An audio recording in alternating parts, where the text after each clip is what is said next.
तो आज मैं आपको एक अनोखी रहस्यमय कहानी सुनाऊंगा। अगर आप चैनल पर नए हैं तो अभी सब्सक्राइब कर ले, क्योंकि यह मेरा दूसरा नया चैनल है। तथा कहानी पूरा देखे, अंत में एक अनोखा रहस्य छुपा है। धन्यवाद। तो सुनिए। प्राचीन काल में कान्हापुरी नाम के एक सुंदर नगर में चंचल नाम की एक नवविवाहिता रहती थी। चंचल अपने नाम का विपरीत स्वभाव से बहुत शांत और अपने पति माधव पर अटूट विश्वास रखने वाली थी। माधव एक समुद्री यात्री और साहसी नाविक था, जिसका काम दूर दूर के देशों से व्यापार करना था।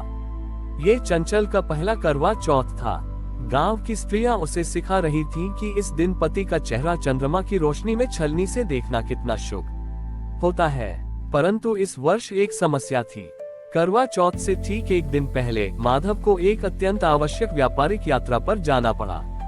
माधव ने उदास होकर कहा, चंचल, मैं जानता हूँ ये तुम्हारा पहला करवा चौथ है, पर यह यात्रा बहुत जरूरी है।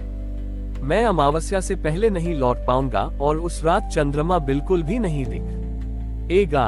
चंचल दुखी हुई, पर उसने माथे पर शिकन नहीं आने दी। उसने अपने पति को गले लगाया और मुस्कुराते हुए कहा, स्वामी, मेरा सुहाग किसी एक चांद या एक रोशनी पर निर्भर नहीं करता।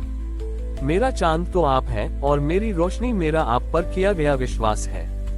आप निसंकोच जाए। माधव अपनी पत्नी के अटूट प्रेम और विश्वास से अभिभूत होकर यात्रा पर निकल गए। करवा चौथ का दिन आया। चंचल ने नियम पूर्वक निर्जला व्रत रखा। गांव की स्त्रियां उसे ताने मार रही थीं कि बिना चांद और पति के उसका व्रत व्यर्थ जाएगा और उसका दुर्भाग्य पीछा नहीं छोड़ेगा। शाम को जब पूजा का समय आया तो चंचल करवा माता के मंदिर में अकेली बैठी थी।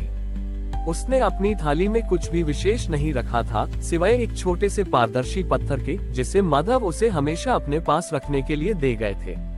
ये पत्थर समुद्र के किनारे मिला था और यह चंद्रमा की रोशनी को सोखने का गुण रखता था।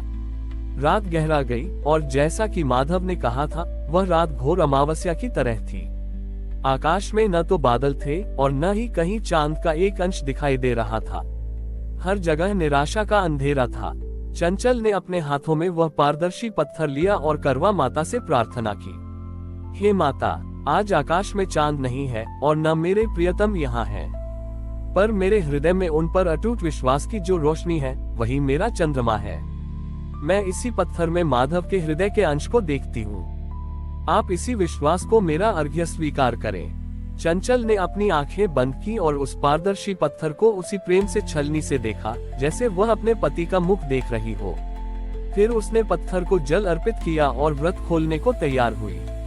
तभी एक अभूतपूर्व चमत्कार हुआ। जिस क्षण चंचल ने उस पत्थर को छलनी से देखा, उस पत्थर के भीतर से एक शीतल और शांत रोशनी निकली। वह रोशनी इतनी तीव्र थी कि उसने पूरे मंदिर को प्रकाशित कर दिया।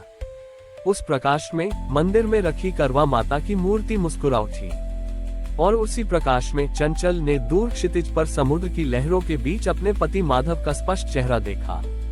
वह मुस्कुरा रहे थे और उन्हें अपनी पत्नी की पूजा महसूस हो रही थी।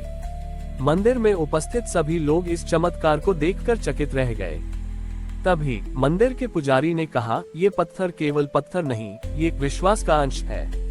करवा माता ने इस स्त्री के हृदय के विश्वास को स्वीकार कर लिया है। इसका सुहाग अब किसी ग्रह नक्षत्र पर नहीं, बल्कि आध्यात्मिक शक्ति पर निर्भर करेगा। अगले ही दिन माधव अपनी यात्रा पूरी करके आश्चर्यजनक रूप से अमावस्या के एक दिन बाद ही सुरक्षित घर लौट आए। उन्होंने चंचल को बताया कि जिस समय चंचल पूजा कर रही थी, उन्हें अपने जहाज पर एक अजीब सी शांति और शीतल रोशनी का अनुभव हुआ, जिसने उन्हें हर खतरे से बचाया। इस घटना के बाद कान्हापुरी में ये परंपरा बन गई कि करवा चौथ की पूजा में विश्वास का अंश पारदर्शी पत्थर रखकर पूजा की जाती है।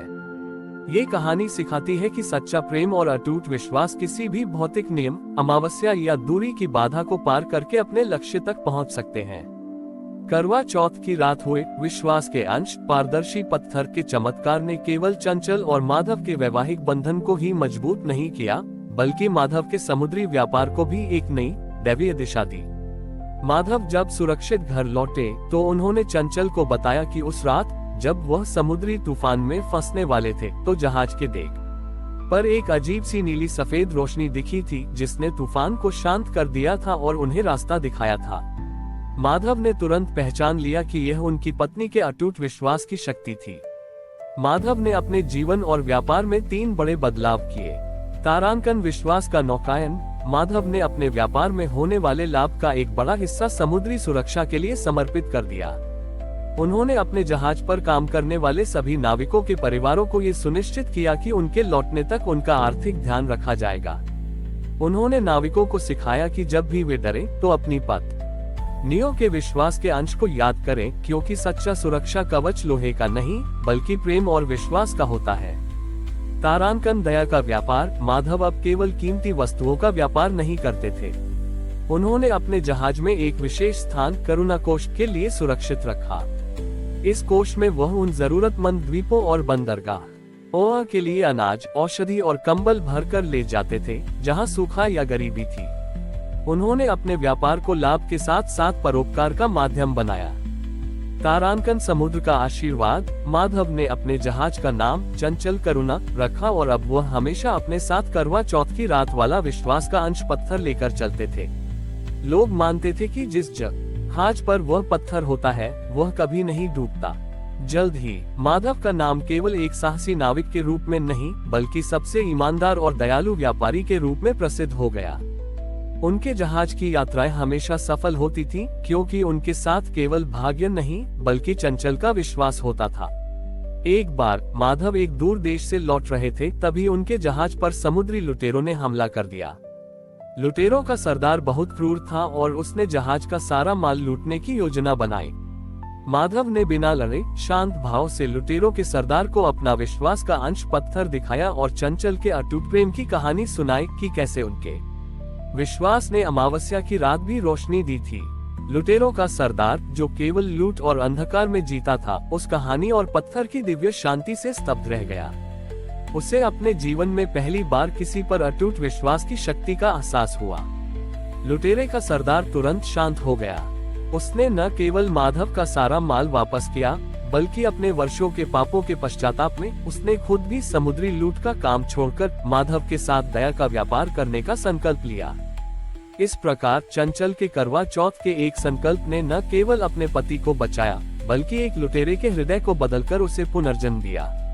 ये घटना सिद्ध करती है कि प्रेम का प्रकाश गहरे अंधकार को भी जीत सकता है। हमारी और भी आध्यात्मिक एवं अनोखी कहानियां देखने के लिए हमारे चैनल पर जाएं तथा धार्मिक एवं पौराणिक अनोखी कहानियां हमारे चैनल पर है। कृपया जाके देखें तथा हमारे चैनल को सब्सक्राइब करके रखें और वीडियो लाइक जरूर करें। धन्यवाद।